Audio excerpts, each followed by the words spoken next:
What's going on, folks? This is Evil Viking 13, and you are looking at Medal of Honor Warfighter. Now, I don't usually ride the FPS hype train, but I did enjoy the campaign from the first Medal of Honor in 2010, and EA also offered a 50% off coupon for Battlefield Premium members, and I do like a good coupon, so here we are. These type of high-energy, very competitive FPS games are not usually my thing. I prefer games that are more of a sandbox style, like Battlefield 3, or PlanetSide 2, actually, which you guys may be seeing some of soon. So this was a bit of a change for me. I did really poorly in my first few hours. But after a rocky start, I did start to get the hang of it. Now, this is running on Frostbite 2, the same engine as Battlefield 3, and while the graphics aren't quite as mind-blowing, the game does look nice. It's a nice variety to all the different maps. Also, the footage that you're looking at here is running on Ultra on PC at 1080p, both the in-game resolution and the recording. Something that it shares with Battlefield 3 is pretty great sound design. Alright, light up any hostiles, watch out for friendlies. Shit, we're taking fire. The sounds have a lot of impact to them. The incoming fire sounds are quite terrifying, actually, and overall it sounds pretty great. Setting the graphics and the sound aside for a minute, let's go ahead and talk about gameplay. Now, the core of Medal of Honor Warfighter's gameplay is centered around the idea of two-man fire teams. These are a lot like the squads from Battlefield 3, just scaled down to an individual level. Now, when you're with your fire team partner, not only do you get extra points for doing things together like attacking the objective or getting kills, you can actually heal each other almost instantly and completely refill each other's ammo. This can be a huge boost in multiplayer if you and your fire team members stick together and work together. This system actually works a lot better than I thought it would. It tends to create a sense of camaraderie even among complete strangers, just from the fact that you're working together and you depend on each other so much. Of course, on the flip side, because you depend on your fire teammates so much, if one of you is really bad, like I was last night, you're going to bring the whole fire team down. Or if one of you is just running around like a chicken with your head cut off, and you're not really helping each other out, you're really wasting your potential as a fire team. There's also plenty of game modes to go around. The sector control game mode is a domination type of gameplay where you basically have to capture the flag. It's a lot like Conquest in Battlefield 3. Hotspot mode is an attack and defend mode, where one team tries to set bombs and the other team tries to disarm them. What mixes it up a bit is the bomb locations are randomized. Combat mission is a more traditional attack and defend mode, a lot like Battlefield 3's rush mode. And finally, if you don't know what team deathmatch is, well, I really can't help you out there. I do have to add a quick word about customization. Now, I thought the customizable lasers and flashlights and different optics were pretty cool in Battlefield 3, but man, Danger Close went all out with the gun customization in Medal of Honor Warfighter. And as a gun hobbyist in real life myself, this is pretty cool, I have to say. I can kind of trick out my AR here without having to have my checking account get really angry at me. It's kind of a grown man's Legos kind of thing.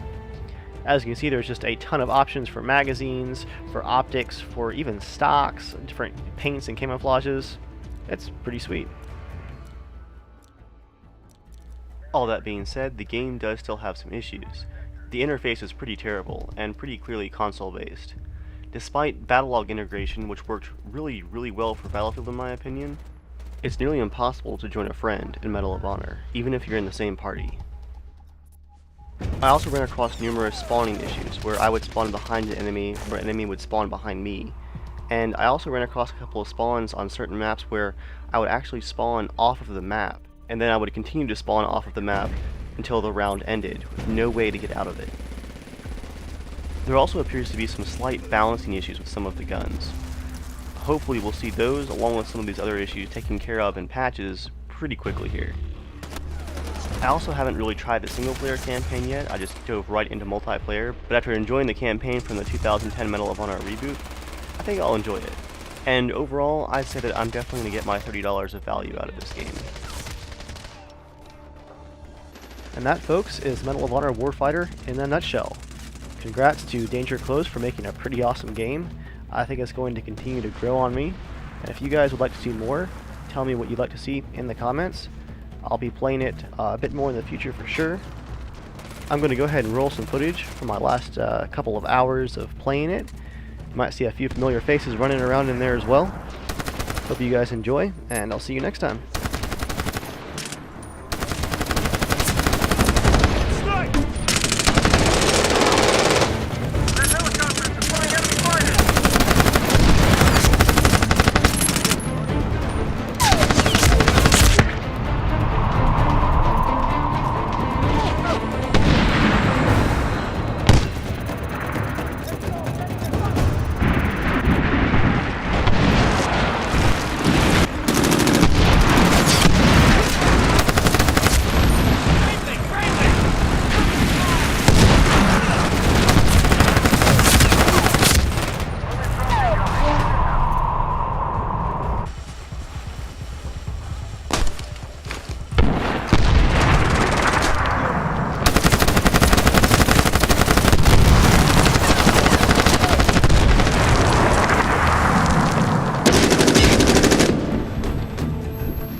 We're taking fire.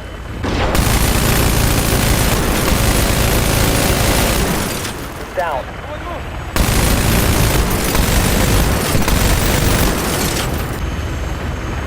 That was field racetrack off station. Now or never.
There's a fucking